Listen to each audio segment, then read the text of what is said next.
Hello, everybody. This is Cassidy from DATAcated. We're at the Snowflake Summit at the DOMO booth, and I'm talking to David Damitz. He is the business intelligence architect at TaylorMade Golf. David, how's your day going?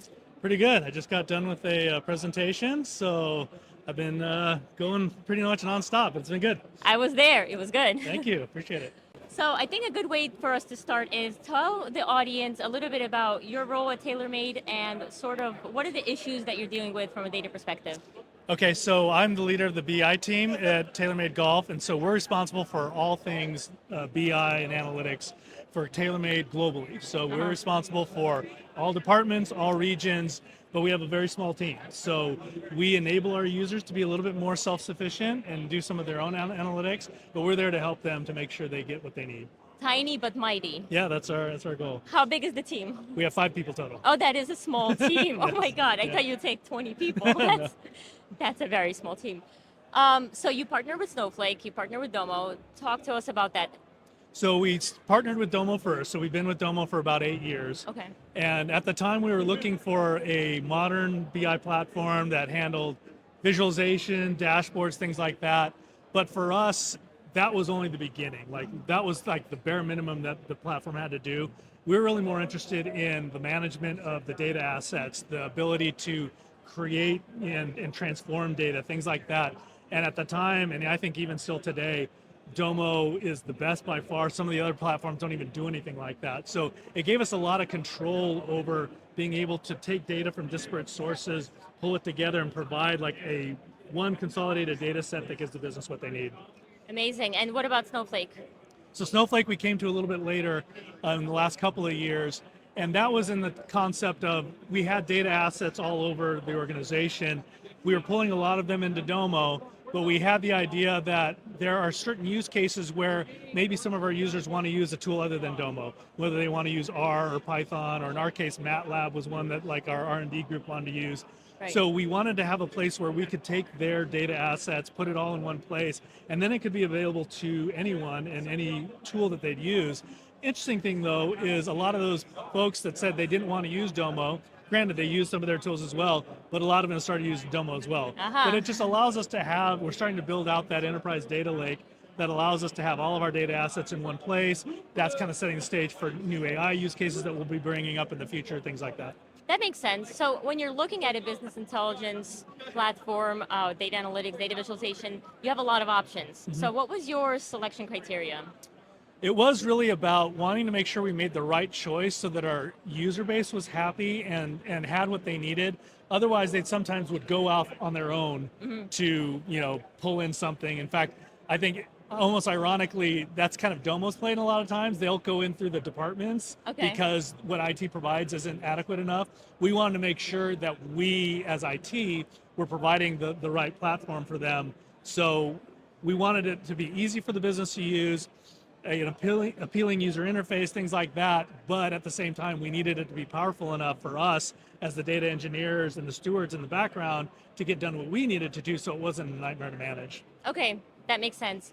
So in your session earlier today, you talked about some of the supply chain management challenges, and one of the issues you mentioned was data inconsistencies, which leads to poor reporting quality, right? So how did you address this issue?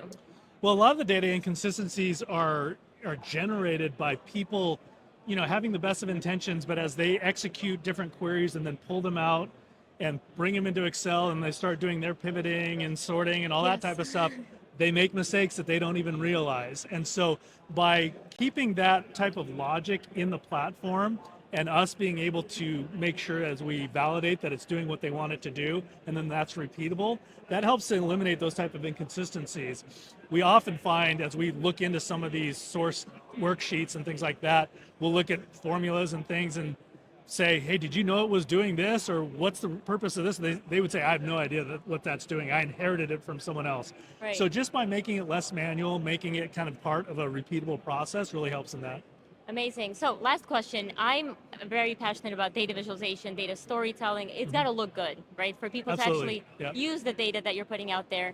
What are your thoughts on Domo's visualization capabilities?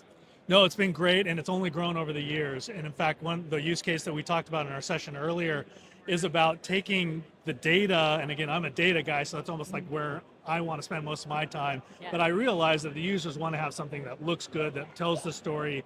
So by using some of these new capabilities, it kind of advanced from cards and dashboards to stories to now these no-code, low-code applications that give you a lot of control over the look and feel, the branding, the logos and things like that, to where it looks like it's a data application. They don't even really know it's Domo. Wow. And that's really kind of where we're moving in the future. That's where we want to be. So David, Absolutely. thank you so much for your time here. No problem, thank you. All right, we're here with Cassidy Hilton, Head of Technology Partnerships at Domo. Cassidy, welcome to the DATAcated show. Thank you, Kate. It's wonderful to be here. We're still at the Domo booth in San Francisco at the Snowflake Summit.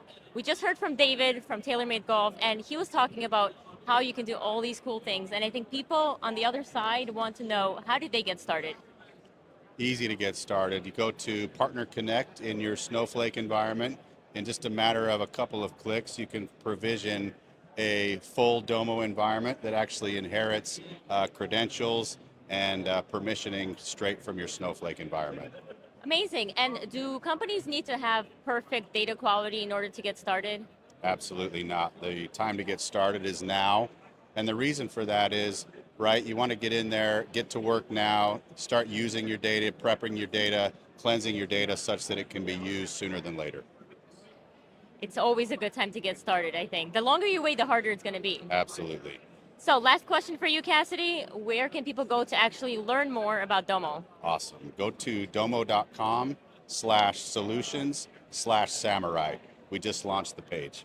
Amazing. You can also Google Domo, and I'm sure you'll get there eventually, right? Without the slashes. And make sure to follow Domo on all the social media platforms. This is Kate from DataCated, and Cassidy, thank you so much. Thank you, Kate.